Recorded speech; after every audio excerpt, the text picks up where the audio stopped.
In this video I'm going to show you how to take apart and reassemble a Shimano Nexus 8-speed hub. This one has the model number SG8R31. There are a lot that are very similar, have very similar model numbers, and I'm not entirely sure what all of the differences are, but once you take them apart, the guts of them is pretty similar. You can get the manuals online, but I printed this one off. This is actually for the R20, just printed it off by mistake. But once you get inside, it's pretty much the same as I say. They're not very good though. There's a lot that they leave out, and they stop well before you've got the whole thing completely disassembled. So that's kind of the purpose of this video, is to show you some of the things that aren't really in this manual. Now, if you don't have to take one of these apart, then don't do it. You really have to have a good reason for taking one of these apart, because once you open it up, it's a bit of a nightmare inside. What I'll show you though is how to take it apart minimally so that you keep most of the bits together, and that will allow you just to clean it a little bit and re-oil it and re-grease the bearings. I only really figured out how to get this thing back together again thanks to the video by RJ the Bike Guy. I'll link that video in the description. It's really useful. He goes into a bit more depth about how to take apart the Sun Gear system on the non-drive side, whereas I'm going to be sticking more to the drive side. So let's get into it. I'll show you how to take it apart. First thing is take off these acorn nuts. Obviously they just hold it onto the frame. You've got a non-rotation washer on either side. The different colours, they have left and right written on them, so you can't really go too wrong with them. I like to have a piece of string, one for each side. So that one for that side, and I just put all my parts on the string to keep them together, like that. I'll keep that out of the video. Right, so we're going to start with the non-drive side. So the first thing is this 17mm nut. You actually have to clamp the axle or hold it with your mole grips. I'm going to clamp it in the table. It's got flats on it, so you can clamp it nicely. So take off your 17mm nut. That's the thick one. There's a thinner one on the other side. On the string, then there's a dust cap that looks like that, then there's another dust cap that looks like that. Okay, so now we're down to the cone. So this is where the main set of bearings for the non-drive side are located. So you need two 14mm cone spanners. Take off the lock nut.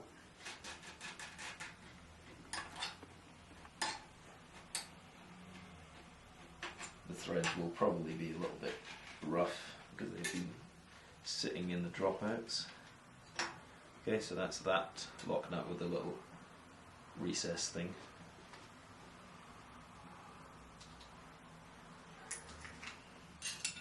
Now the cone itself, it's on a larger thread so it comes off more easily. Looks like that.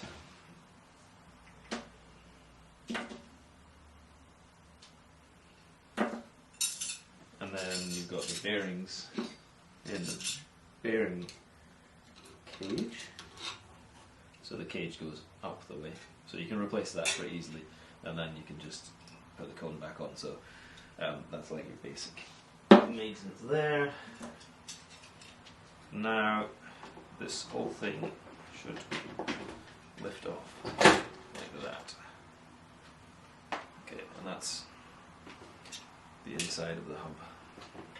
There's a couple of bearing surfaces in there, so that can all be greased when you put it back together. Put that aside for now. Okay, so once you've got the hub out of the shell, you can do this basic service that's in the dealer's manual here. Essentially, you just take this and dip it in a cup of oil for a minute or so, and then you take it out and let the excess drain off, and then you shove it back in. And then you can just grease any of these bearings here on the outside. So you don't need to grease down inside here, it just needs oil, according to the manual. And so that's quite easy to do. You don't take any of this retaining clip off, you don't need to take any of this off. It's just the non-drive side lock nut that allows you to pull it back out of the shell. Okay, so do that if you have any issues first. So if it's got too much resistance when you're freewheeling, or if you think the gears are sticking a little bit, try doing this first before you take any of this apart. And you might save yourself an awful lot of bother.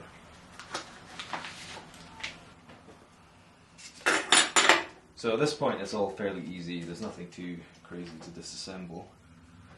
There's then this retaining clip. That allows you to get most of the sun gear part off the non-drive side. So obviously to get that off we just need to hoik it off with a screwdriver like any other retaining clip. And maybe tie that on the string. Now at this point we can take off all this lot, right? And this is as far as I'm going to go with this side. You can get, kind of brake cleaner, and you can clean out all of that stuff fairly easily, and then you could re-oil it. I don't think you need to grease any of those parts in there. So I'm just going to leave that side, and we're going to look at the drive side now. So what I'll do is flip it around the other way. Oh yeah, got that set of bearings. Okay, so on this side we've got this plastic lock ring. You rotate it around anti-clockwise, the yellow dots line up, you can take it off. And then the main sort of shifter part comes off. This metal part does come out of the plastic part as well, if you want to take that apart. Then we're left with this lock ring. So I think that's 17 nut as well. So this is the thin lock ring. Take that off. Now you do want to do this inside, somewhere with good light, where you're not going to lose any parts, because there's a lot of small parts in here. And if you do it outside at night, you're going to kick yourself when you lose a little spring down the drain. Okay, I'm going to start putting these parts on the string. Like that. Okay, now there's a little washer here. It's got two little tabs on the underside. You'll notice this doesn't have any grease on it. I've had this apart recently and cleaned it all up, and I haven't re-greased it. Okay, now you take the next part off. Looks like that. It should have two red dots on it. Mine seem to have worn off. Then there's this part. Now it's slightly more rounded on the top than it is on the bottom. It's obviously a stamped part. And so the rounded part goes up to the top, but apart from that it seems to be, well, you can't put it on the other way because these two little teeth here are not the same size. So if you put it on that way it doesn't work. Okay, now there's another dust cover here. Need a screwdriver to get that off. Like that, the larger diameter bit goes down the way. Okay, and now we have another retaining clip. It's got some notches so you can get it off more easily. Yeah, it's still tricky though. There we go. Don't really want that going flying across the room. And now the plug lifts off. And then we have two more dust covers. Okay. So this is the part of no return. Once you knock this part out, there's a whole load of springs and things inside which can come loose and be a real nightmare to get back together. And you won't be able to put it back together just by seeing it come apart, because there's a sequence which I would probably never have figured out if it wasn't for the video by RJ the Bike Guy. So thanks to him for that. There's a tool, a special tool that Shimano make for taking this apart. It's shown in the manual. Now, the problem that I have with that tool is the fact that it costs £46 and it only does one thing, and it's just a tube with a couple of notches taken out of it. The purpose of the tool is to knock these two teeth down the shaft and allow the the drive side cone to come up the way. You can just knock the shaft out with a hammer, which is what I'm going to do. The snag is that some of the springs will probably come loose when you do that. I think the purpose of the tool is to keep more of the springs together when you carry out this process. So what I'm going to do is I'm going to seat this flat bit here, on the bench. Okay, so note that it's not that gear you're seating, it's that bit here. And then we're going to knock the shaft through. Now, other models, I think, don't work like this. The one in RJ's video is different in that he just unscrews the lock nut and this all comes apart, but the way that this one works, you actually have to knock it out. So I'm going to just support it underneath. There you go. Bits everywhere. You can do it more carefully than that. Okay, so I'll try and show you what we've got. That piece I'm not going to take apart any further. We've got this return spring. It's got a wider end which goes at the bottom, so that goes down there like that, and it's got a narrower end which goes inside that part. We've got the bearings in their cage, and we've got the cone, and then we have this little washer. We have this piece. We have this piece, long parts up the way.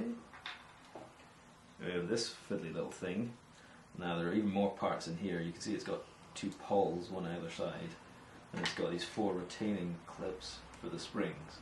When I first took this apart, then the retaining clips had come off and they'd fallen in there. I don't know if it was part of me, due to me smacking it with a hammer, or if that actually happened in use. You've got to be careful with them because they're really flimsy. They're really easy to lose. So I actually had to pinch them back together with a pair of pliers just to make sure they were actually gripping properly on that little shaft there. So there's that part. Then there's this spring assembly. It's actually 2 kind of collars and a spring inside. Then there's this bit which is the clutch, or they call it a clutch, and it has this kind of rotating tooth bit inside. Then we've got this kind of holder thing. We've got another holder thing, and it's got a spring inside as well. And then we're down just to the main basic axle. So you want to check with this that this part rotates fully. So it goes right up against these little nubs. It goes all the way around, and it sits against these nubs. That, I think, gets jammed fairly easily. So hopefully if you oil your hub frequently enough, then it won't get jammed, but just make sure that's fully rotating. And then I'm not going to try and take this apart any further. I don't think you ever really should have to. You could probably clean it all out with brake cleaner and lube it back up again. If something's gone wrong inside of there, well, you probably can't get spare parts for that anyway. So, reassembling it. Put it back in the vise. Let's put these in order. So, now, it's trouble with a bench with holes in it. Right, that part, that part, that part. Then, what do we have? We have clutch, that part, that part, that part, that part, that part, that part. So that's the order. No, sorry, that goes on at the end. It's actually like that. Right, so we start with this one here. This one, there's only really one way you can get this on. There's a corresponding cutout shape here and here. So that just sits on there like that, nice and easy. This one has a spring inside it. I'm going to take it apart just to show you how to get it back in, or how difficult it is to get it back in. So if it's not out, then don't take it out. Right. Okay, so on here, we've got a little hook there. And on the spring, there are 2 tabs. One of them is slightly smaller than the other one. So that one there, that's the one that goes on the bottom. the longer one goes on the top. What we need to do is reduce this in diameter by winding it up and hook that bottom tab onto the corresponding hook here at the same time. Now, I did this last time just with my fingers and it seemed to work better than trying to do it with pliers, so I'm going to give it another shot. Get that close to the tab.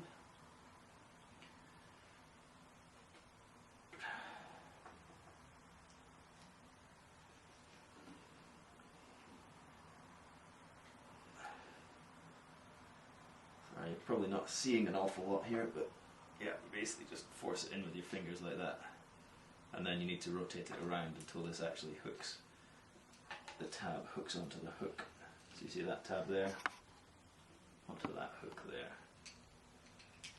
So I'm going to try and push that. Okay, try and pull this. Yeah, that works better. If you pull the top tab, that actually tightens the spring and reduces the diameter and allows it to rotate around. So now that's actually properly hooked under there. So that's what you're looking for. So now, maybe turn this around so you can see this better.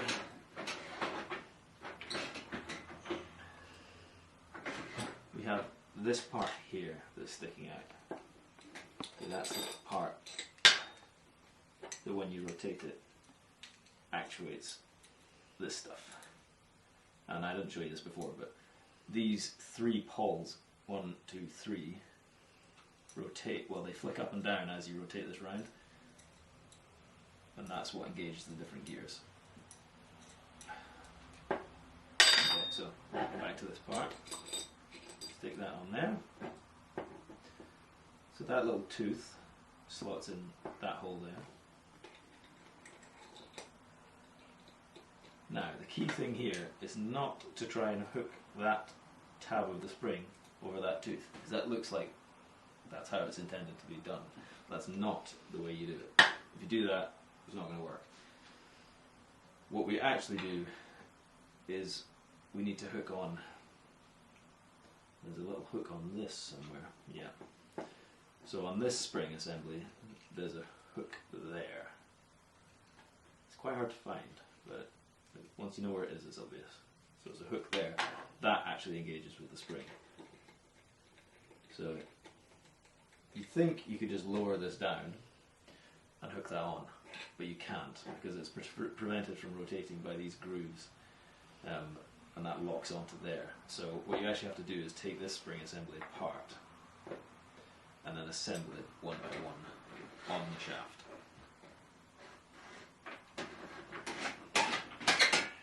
So I'll just take this apart.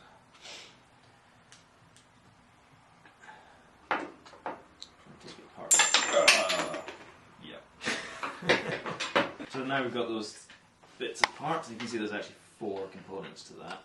There's this one, these two kind of collar holder things. This one goes on the bottom, this one goes on top. There's the spring itself.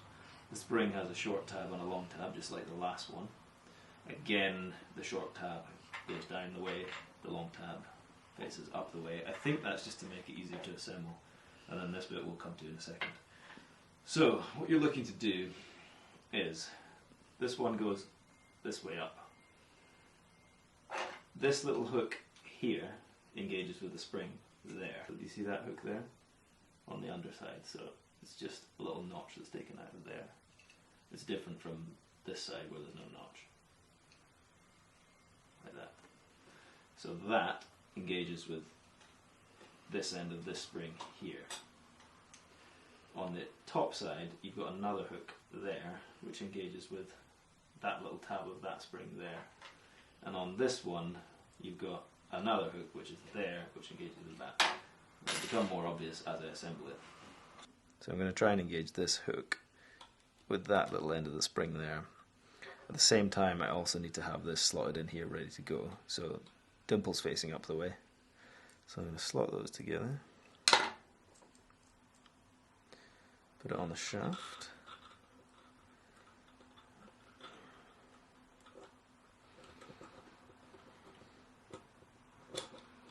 Okay. Now, you probably won't be able to see this very well, but and rotate this around till I can see.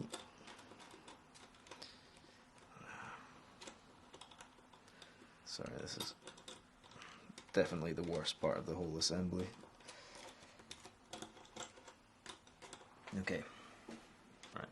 So I've got these. This part is slotted down into here. Then the end of the spring is right in there. I'm going to actually stick the screwdriver underneath and try and flick that onto the hook, which is it's always so fiddly. Okay, there we go. So now that's hooked in. That part is hooked in. And this is still engaged. Now to complete this step, what we need to do is rotate this around. So I'm just grabbing hold of the two tabs there, rotating it around and pushing down. Okay, there's something going wrong there. Let's try that again. Okay, and then it drops slightly. It's very subtle, but at some point it drops in just maybe a millimeter or two, and then it's all suddenly locked up nice and tight, and these aren't going anywhere. But the whole assembly can still move, so you can still see the pawls flicking around there. Now that's important, so if you can't rotate this and see the pawls moving, or if any of this is still loose, then you haven't done it right. Okay, next step, this spring. This is the one that will actually provide the return force for this mechanism here. So once we've got this spring installed, you will no longer be able to rotate that unless you have a pair of pliers on it. So short tab goes down the way. You can see the top tab is all mangled because I've reassembled this so many times. Now it hooks in. I'll turn this around. It hooks in to that little hook in there. Sorry, wrong way up.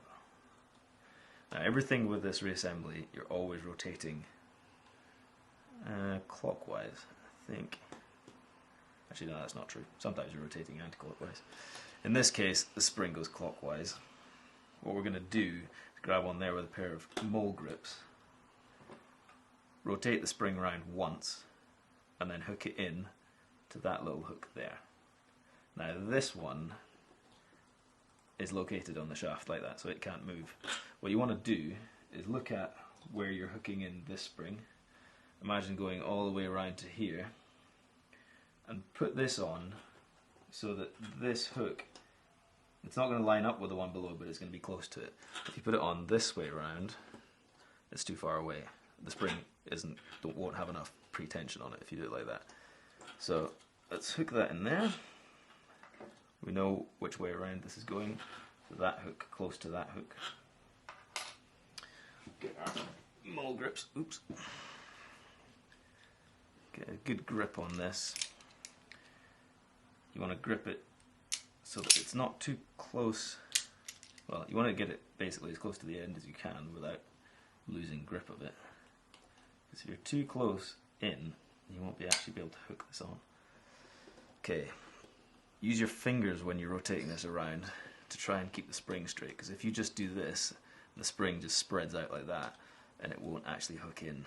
So it needs to be contained within these collars here and out with that collar there.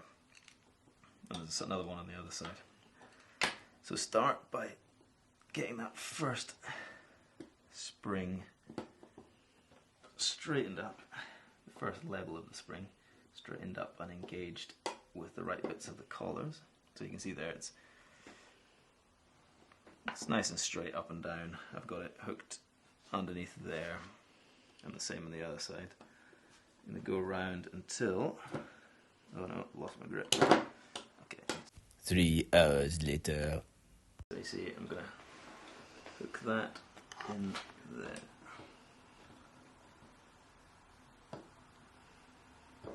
There we go. Okay, so that's now hooked in there. You can see the spring though is not straight, and this part is meant to be hooked over the collar.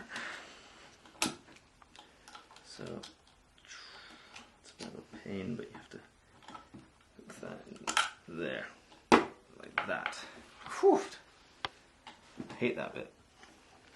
Okay, but the important thing is that this spring is all contained within here, and then it's also out with the internal collars that are on that part and that part.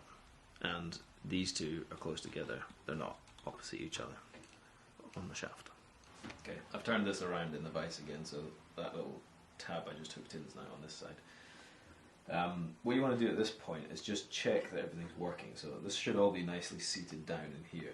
Now these two teeth that are sticking out, you should be able to rotate those. Take a pair of pliers and just engage them like this. You're now pushing against the force of that spring. You should be able to rotate it all the way around so that the pawls go through their sequence. And again, this part here that we looked at before, this part should be able to slide all the way around and butt up against there. If they can do that and then it springs back again, well, you've probably got it right. Okay, now we put the clutch on, so the clutch goes with this little groove facing up the way. It's got two teeth here, they engage with the corresponding space on here and here. You can see there's only one space that's that side. The important thing on this is that you can see this piece of metal here is level on the top, and then it has a little drop down there at an angle. That allows the clutch to turn and then drop down and engage the remaining gears. So we'll put it on and check that that actually happens. So slot that in there. It just sits there loosely like that. Now when we rotate the teeth, at some point it should drop, you see that?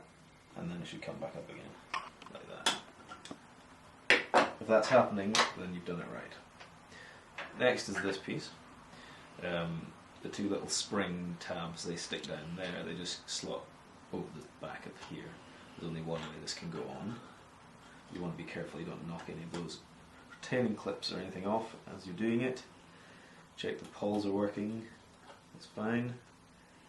Now we have this piece, the long parts go up the way, and these two little tabs here, you want that to slot on so that tab there is engaged like that, and you've got this slot here and it's free for something to slide down, so put it on like that. Now this piece, it goes on, there's only one way it can go on, it goes on like that. It butts up against the back of the pawls there, like that. This groove should still be free, so that when we put our washer on, it can slide all the way down. So normally you have to butt these out the way a little bit on both sides to get that to actually slide down. There, like that. Okay, now the return spring, the wide part goes down onto that groove there, and the smaller part at the top sits in that groove. And I think that just forces the clutch into place. Now there are little tabs on here and there's corresponding swellings on here. You basically just stick it on, rotate it around until it drops like that. Now that seems like it's it doesn't seem like you've done it right at this stage, but that's just the way it is. It wobbles around until you've got the bearings and the cone on. So now we drop the bearings in place, cage faces up like that, now we stick the cone on. Now we need to hammer this cone on, and the way we're going to do that is using a 1/4 inch socket. So there's a special tool for this, but a 1/4 inch socket, sorry, a 1/2 inch socket seems to work. So you can just stick that on there. Make sure that whatever you use is engaging with this grey metal part here, not this black bit, because that's quite flimsy, that would just bend. So stick that on there, and then we can just slowly tap it into place.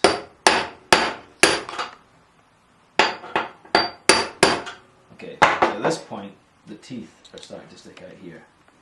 There's one on the other side as well. The handy thing about the 1/2 inch socket is you can put it diagonally so that the teeth stick through there and there.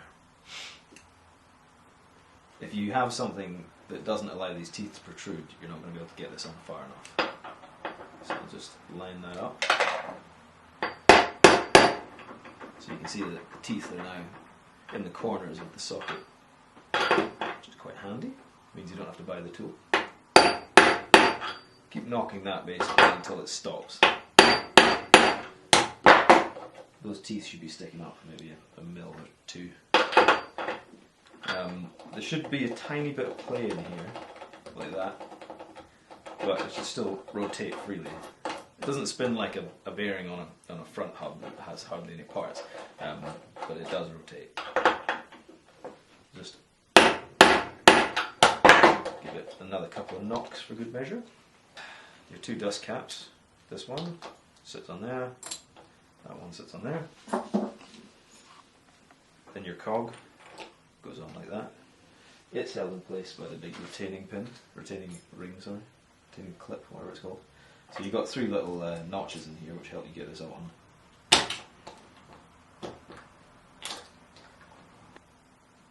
There we go. Alright, that's all secured.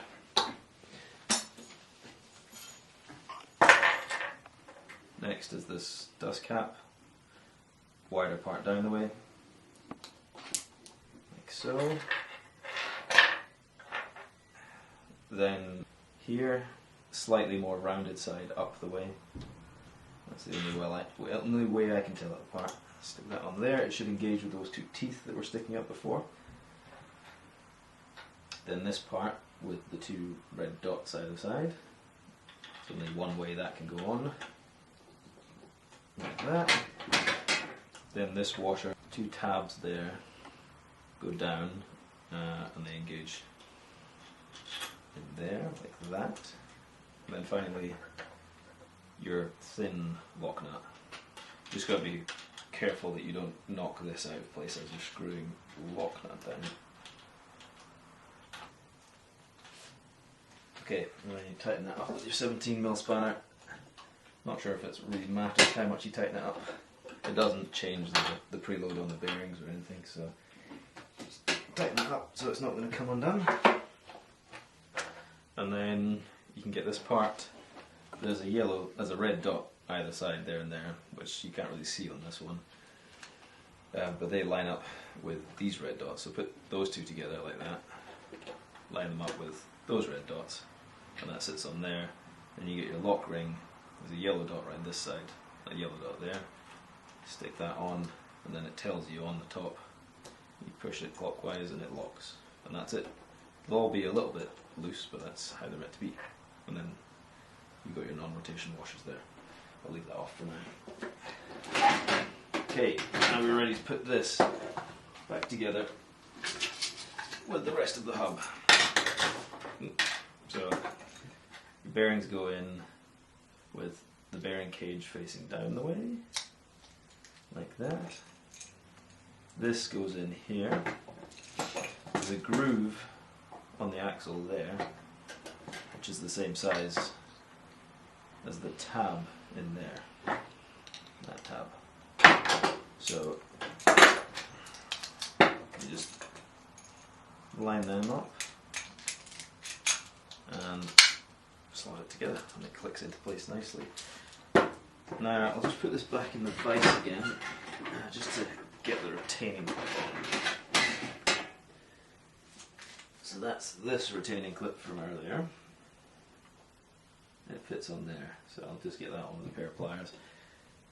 There's not much space for it, so I find that sometimes you have to knock it down once you've got it on the shaft in order to get it to properly engage with the... Okay, so this retaining clip, it doesn't always sit in the groove properly, so you kind of have to push it down a bit.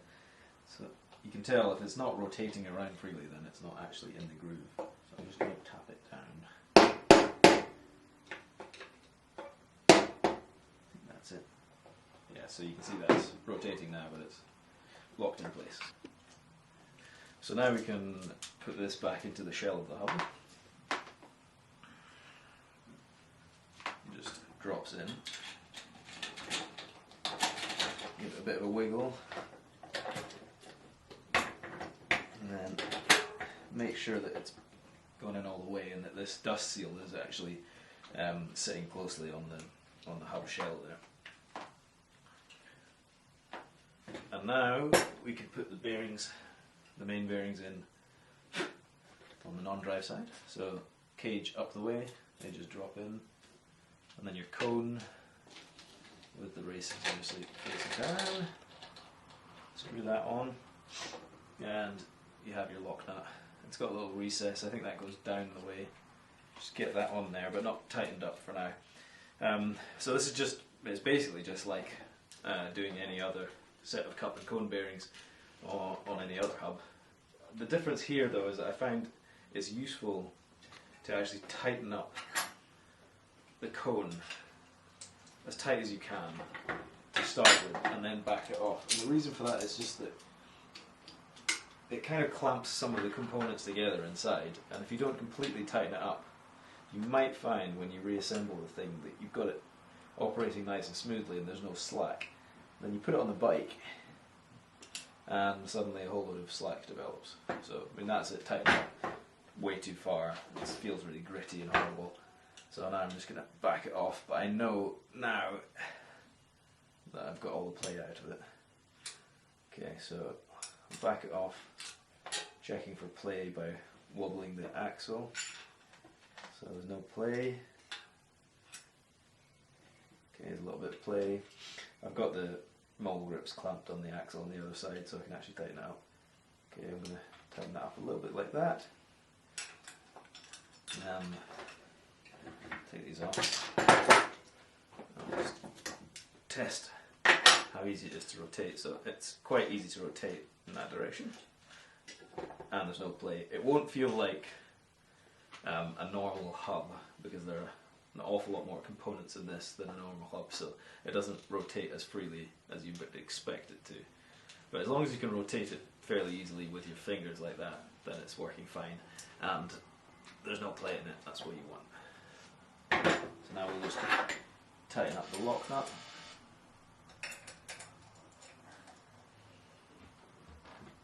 And we'll check again that there's no play.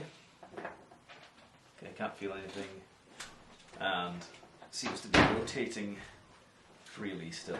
So that's it, mostly done. Now let's put the rest of these components on. Your plastic dust cap, metal dust cap, and then the nut that holds those in place. Okay, so that's the 17mm nut. Just get it tightened up. Don't know how tight it's meant to be, but it won't affect the preload on the bearings, so you may as well tighten it up so it's not going to come off. You want to be careful here that you're not damaging the threads on the axle when you're clamping it like this. But there we go.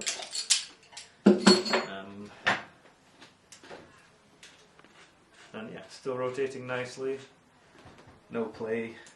That's what you want. All the dust seals are all nicely bedded down.